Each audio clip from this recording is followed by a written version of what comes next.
Hello, fellow truth seekers. This is Max again, speaking to you today. Welcome back. Thank you very much for spending the time with me on this journey of ours to discover the truth. Today we talk about chapter 5.3 called the Sabotage. Here we will start to understand how the Khazarian mafia Zionist Jays actually started the war long before Hitler invaded Poland and took Danzig in 1939. It's a fascinating story because this just goes to prove everything I'm saying. And it shows that history is not as we've been told. So buckle up. Before we do that, obviously, we have to go and look at my Amazon page. Make a shameless plug for that. That's where you can find the book. Our podcast channels on YouTube, on Rumble, and on Brighteon. Again, I beg you, please, on my bare knees, to give me as many likes as possible to push the channel forward. It appears to be working, and I thank you all very, very much for all the kind likes. Now, let's get into the mystery here. As we had seen in World War I, very powerful forces were activated to get that war started with the subsequent annihilation of Germany. The Zionists were victorious and now had complete control over Europe. Although suffering the loss of an economic power of Germany, they had a stronghold on the banking. Rothschild got his foot in with his central bank and they could start rebuilding the continent in their image.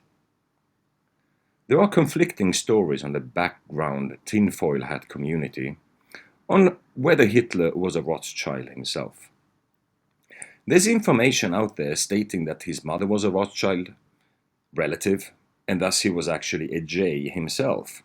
I cannot confirm or deny any of this, and it really does not matter at this point, in my view. The events speak for themselves and gives us an understanding of the forces at play, and they always lead in the same direction. Whether it was Hitler or Kermit the Frog in power, what occurred would eventually have happened anyway. I find it hard to believe that he was installed there on purpose as a plant to generate this sort of activity. It's not how the Khazarian mafia works. They would never have allowed the population to strive and get their bankers kicked out. That goes against their procedures completely. It seems to me, from their reaction, that Hitler's rise and success caught them by surprise. It was not supposed to go that way. Similar to when Trump won in 2016, he needed to be stopped at any cost, and they have been at war with him ever since. So we have a lot of similarities here, don't we? Nonetheless, what happens in this chapter is a rinse and repeat of World War I, but on steroids. It is truly remarkable how history rhymes. In 1932, Bernard Lecaque, president of the J-League, said, "Germany is our public enemy number one.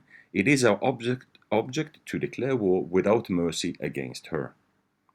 This is what happens when a country has the gall to start printing their own money.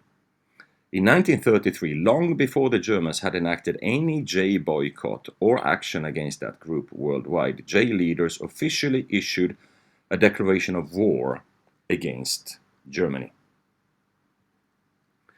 A worldwide boycott of German goods begins. As you can see on your screen, these are posters from back in the day. Judea declares war on Germany. On the Daily Express, the newspaper article, it's very clear. This is from 1933, the year Hitler took power. Very interesting, isn't it? At that point, he hadn't done anything against anybody. In August of 1933, Samuel Untermyer talked of a planned annihilation and extermination of Jays underway during a radio program, accusing Germans of the most heinous atrocities, almost as if he had a crystal ball. Nothing of the sort had happened yet. Hitler had only just taken power. So how could that possibly be that they speak in these terms? I will now play you Untermeyer's speech from that time. Boycott of all German goods and services is our only remedy. We've now most reluctantly embarked upon a worldwide boycott in which we demand and are receiving the wide support of men and women of all creeds and classes. In all ages, no more holy war was ever waged. In order to do their share of service, this army of civilization, you have only to buy and use, or to refuse to buy and use any goods made in Germany, or to patronize German ships or shipping. Germany was declared an enemy of J interest and thus needed to be economically strangled again. Mind you, the only thing they had done was to implement their own monetary standard, which they had every right to do according to international law, as a recognized sovereign country. There were at this time many real Jays who opposed the boycott, fearing that it would lead to anti-J sentiment within the country of Germany. But the supremacists overseas did not care, not at all. Hitler pleaded for cooler minds to prevail, but it was just met with more hatred overseas. The effect of the boycott was starting to be felt in the economy. He stated that if the movement did not stop, there would be a one-day boycott of J goods from J-owned stores in Germany. The movement did not stop, and in time, the Jays living in Germany became more and more ostracized. Here I will show you another important statement from 1934. I read, "We Jews are going to bring a war on Germany." David A. Brown, National Chairman, United Jewish Campaign, 1934. The J newspaper Natasha Rech wrote as follows on your screen. I would read, "The war against Germany will be waged by all Jewish communities, conferences, congresses, by every individual Jew. Thereby the war against Germany will ideologically enliven and promote our interests, which require that Germany be wholly destroyed. The danger for us Jews lies in the whole German people, in Germany as a whole as well as individually. It must be rendered harmless for all time. In this war, we Jews have to participate, and this with all the strength and might we have at our disposal." Sounds pretty serious to me. We have another interesting picture here.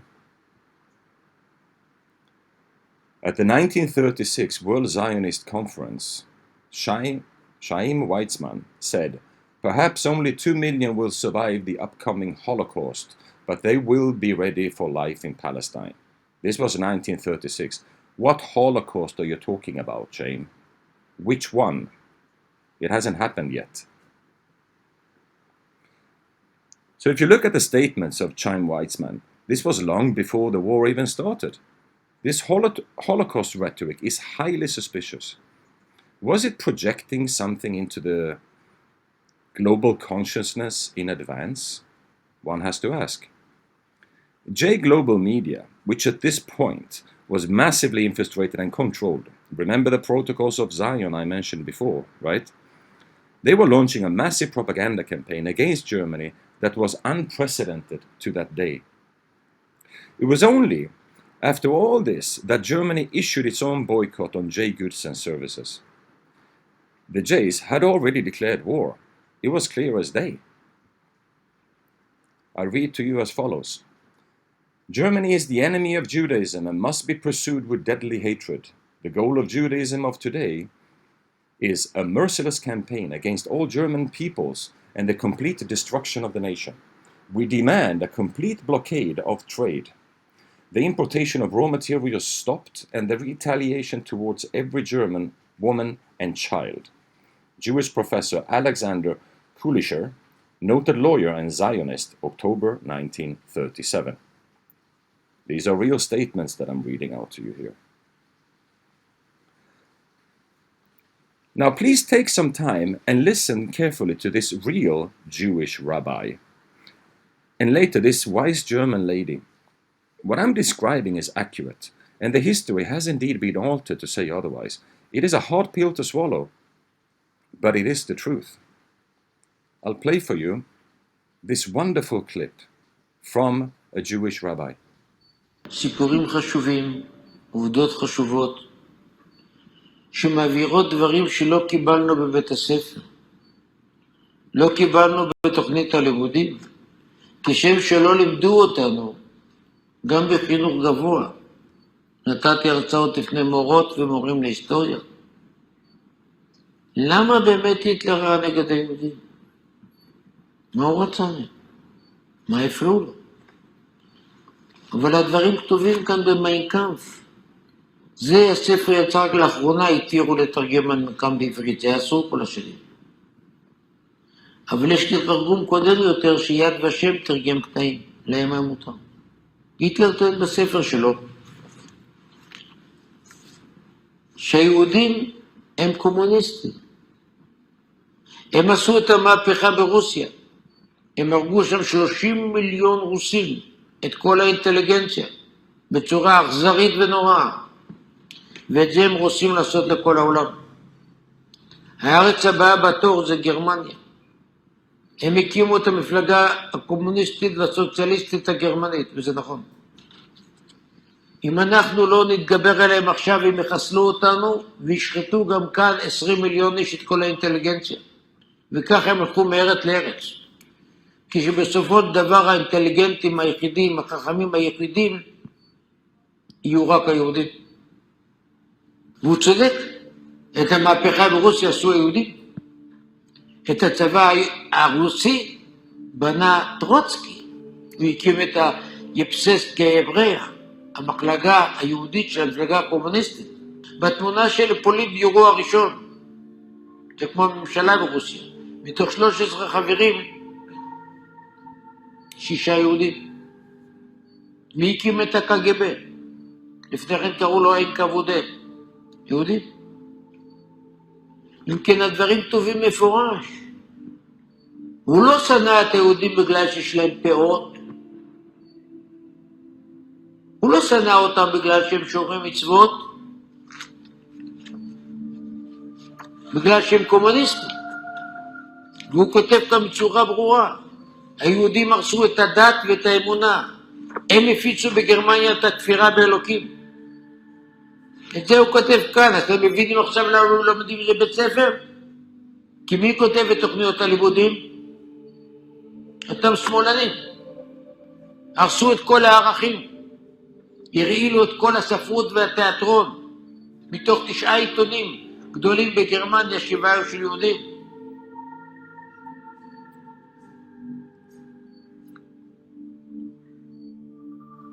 Aber da bin ich noch nicht am Ende in meinem Denken. Warum dieses Geschehen oder dieser Gegensatz Juden-Deutsche so stark? Und warum dieser Hass der Juden? Warum musste das geschehen? Das ist mir noch völlig unklar. Aber vielleicht schaffe ich das noch. Der Hass der Juden auf die Deutschen? Ja. Weil ich habe noch nie von irgendeinem anderen Volk so hasserfüllte Äußerungen über ein drittes Volk gelesen wie bei den Juden. Warum? Der größer war als der Hass der Deutschen auf die Juden? Ja, der ist viel später, der Hass der Deutschen. Die Juden sind viel früher. Und naja, Sie brauchen ja nur den Talmud zu lesen, da habe ich ja alle 12 Bände in der autorisierten letzten Übersetzung und Ausgabe 2002. Weil wir die kursierenden Aussagen aus dem Talmud prüfen wollten, ob die stimmen. Und vor allen Dingen mit einer autorisierten Ausgabe. Und also ich kann das nicht mehr als 3 Seiten lesen, dann wird mir übel. So widerlich ist das. Was da auch über Sexualität und so weiter alles drinsteht, dass man schon mit einem 3-jährigen Kind das machen kann und. Wissen Sie, das ist so uns fremd. Da will ich mich auch nicht reindenken.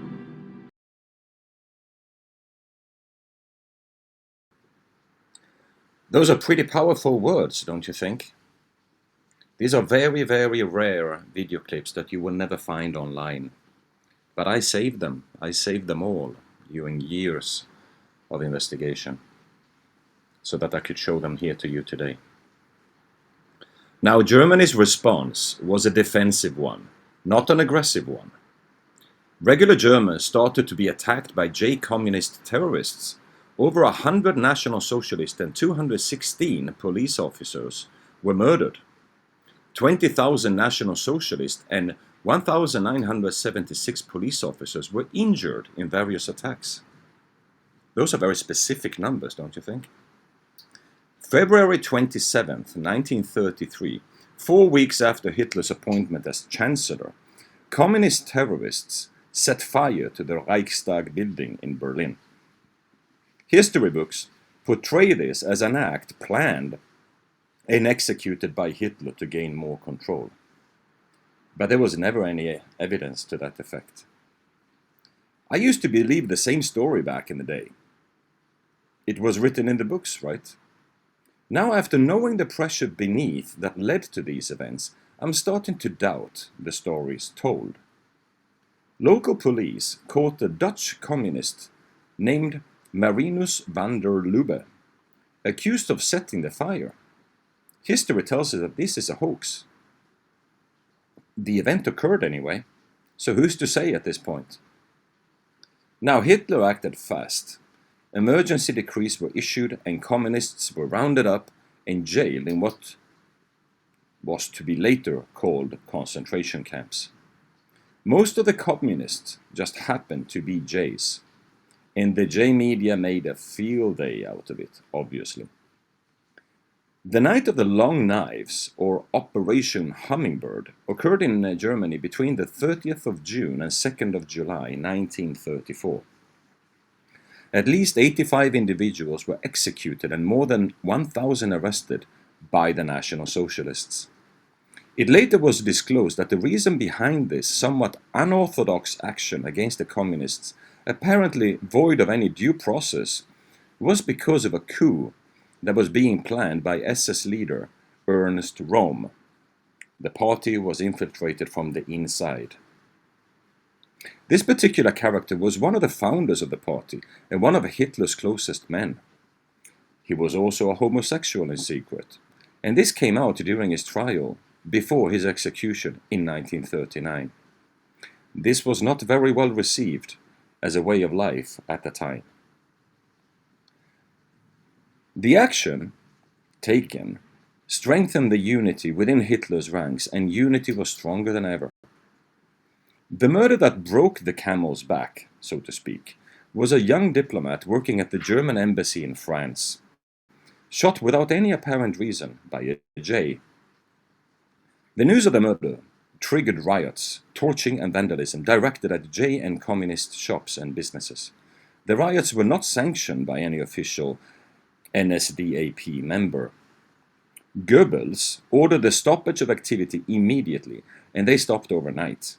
He was actively trying to negotiate and overturn of the embargo and boycott, and did not need the bad press from these kind of events taking place.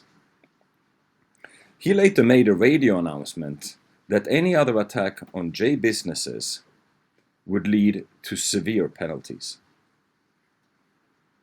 Several people were arrested for violence against the Jays. Hitler wasn't having any of it, obviously. This night would later be referred to as Kristallnacht, the night of the broken glass, as you can see on your screen right here. So this was public news at the time. Needless to say, the media had a field day with this news, and the German government had no proper answers to give, obviously. What is never mentioned, though, in our history books is the reason behind this resentment that had been boiling for a long, long time. The boycott, the murders, and the propaganda against the Germans is forever memory hold. Until today, because I'm telling you. Since the declaration of war from the Jays in 1933, the German government entered into a secret negotiation with the World Zionist Organization. Hitler knew about the Balfour Declaration and the not-so-secret agreement that took place in 1917. This negotiation resulted in a solution that would allow the Jays to relocate to Palestine. The deal was called the Havara Agreement. This deal allowed thousands of Jays to relocate to Palestine with their wealth intact. The immigration was a lawful and regulated manner. It was a lawful way to try to resolve the conflict between the Jays and the Germans without any violence. And by the way, the deal regarding Palestine, as awful and demonic as I find it, was already in place. I'm sure the Palestinians would have a few words to say, but I don't think anybody really listened or cared about any of this at the time. Each Jay destined for emigration deposited money into special accounts in Germany. The money was then used to buy German-made agricultural tools, building materials, pumps, etc. Some German companies were making a killing, that's for sure. And they were shipped to Palestine, sold by the Jay-owned Havara company in Tel Aviv. Money from the sale was then given to the Jay emigrants as at their arrival in the territory, corresponding to the same amount previously deposited in Germany prior to departure. This was a brilliant plan as it served either party really well. Everybody got what they wanted. Now, side note here. I find this very, very similar to the procedures of the Knights Templar bankers back in the day, don't you think?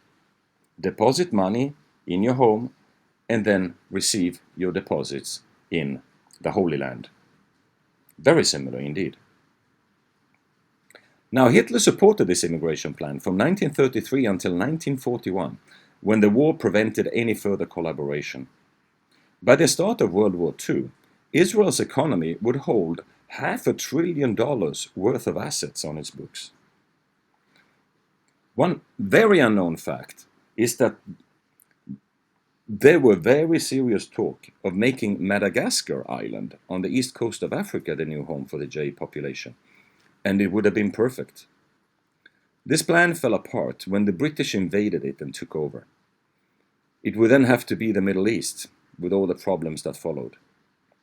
I do wonder why the British took Madagascar in the middle of all this activity. Was it because they wanted Israel at all costs? Is that it?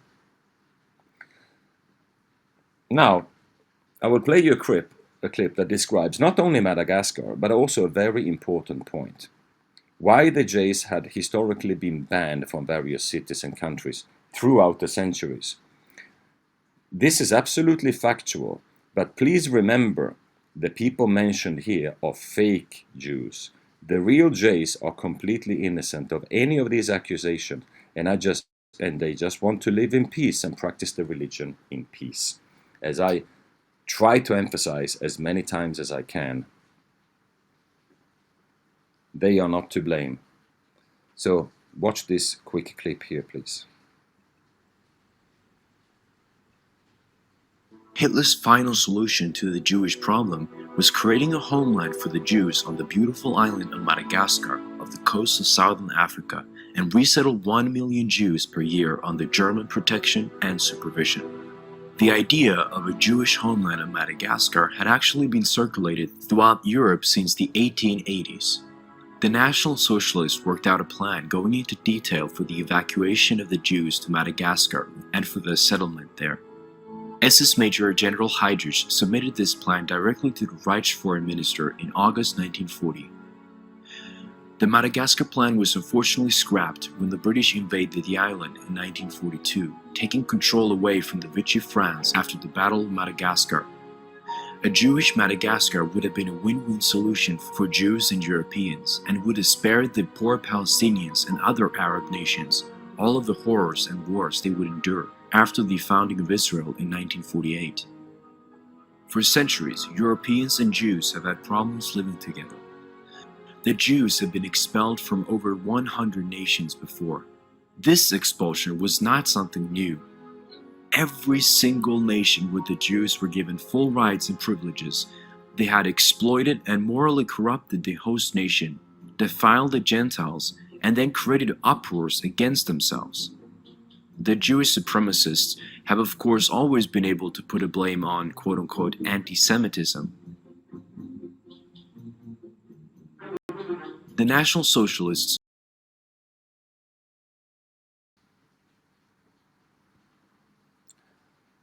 Slow reflexes, sorry.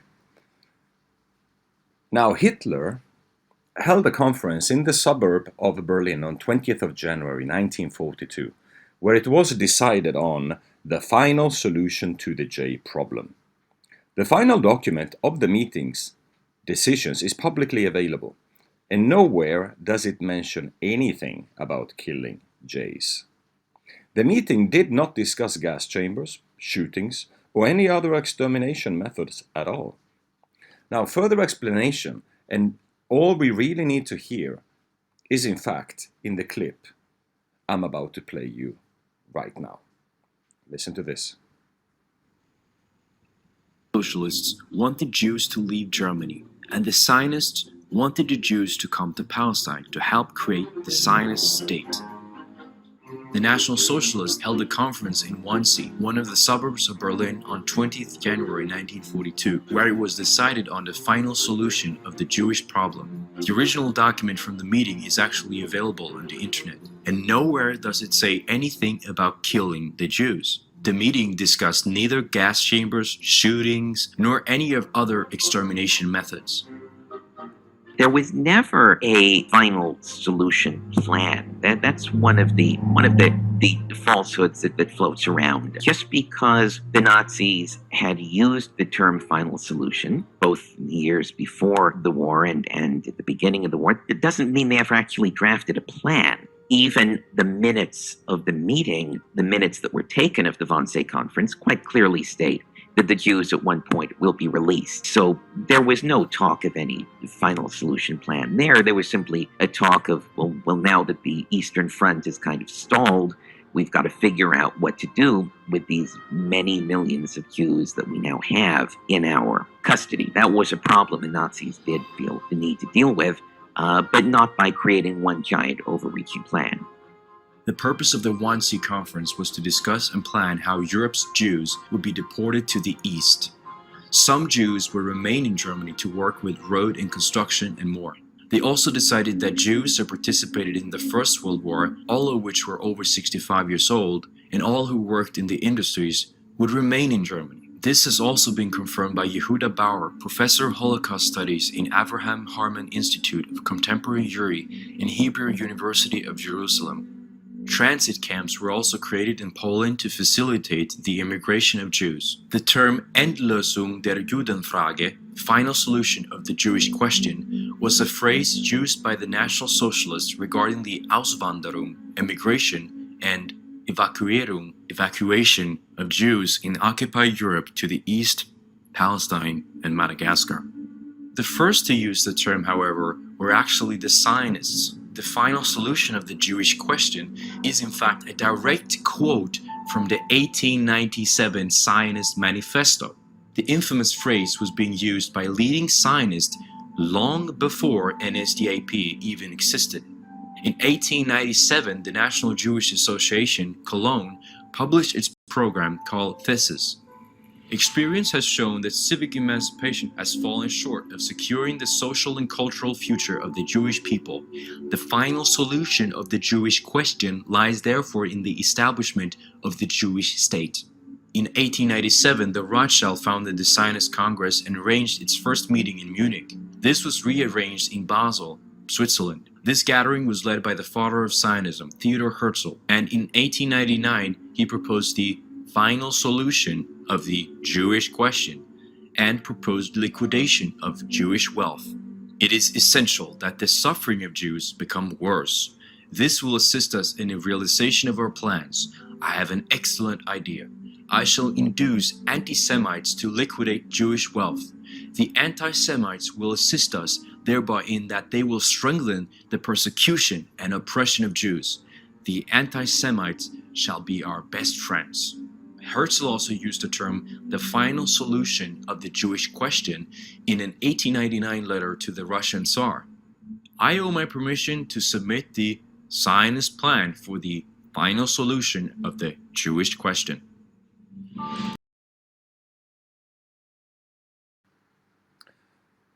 So, dear listener and viewer, does it start to click yet? Do you start to see the Khazarian mafia's footprints all over this story? I find it absolutely fascinating that, I mean, the way this is laid out, it is absolutely obvious. 100%. Now, here is a statement that makes me go, what am I reading here? I read from the screen. There exists no document signed by Hitler, Himmler, or Heydrich speaking of exterminating the Jews, and the word extermination does not appear in the letter from Göring to Heydrich concerning the final solution of the Jewish question. This is Arya Leon Kubovitsky, 1960, Israeli lawyer, diplomat, and Zionist founder in 1936, General Secretary of the World Jewish Congress 1945 to 1948. We do know who mentioned the word extermination before, do we? Yeah, we know, and we read it very clearly on the screen in this video. So, again, history is not what it seems. Evidence suggests otherwise. This is all for me today. We will proceed with the next chapter, called Chapter 5.4, Peace Pleas, Negotiations, Unifications, Massacres, and Betrayal. Now that's a mouthful, and trust me, there is a lot more information to come, so please stick with me, and I will not disappoint you. That's all for me today. Max out. Peace to you all.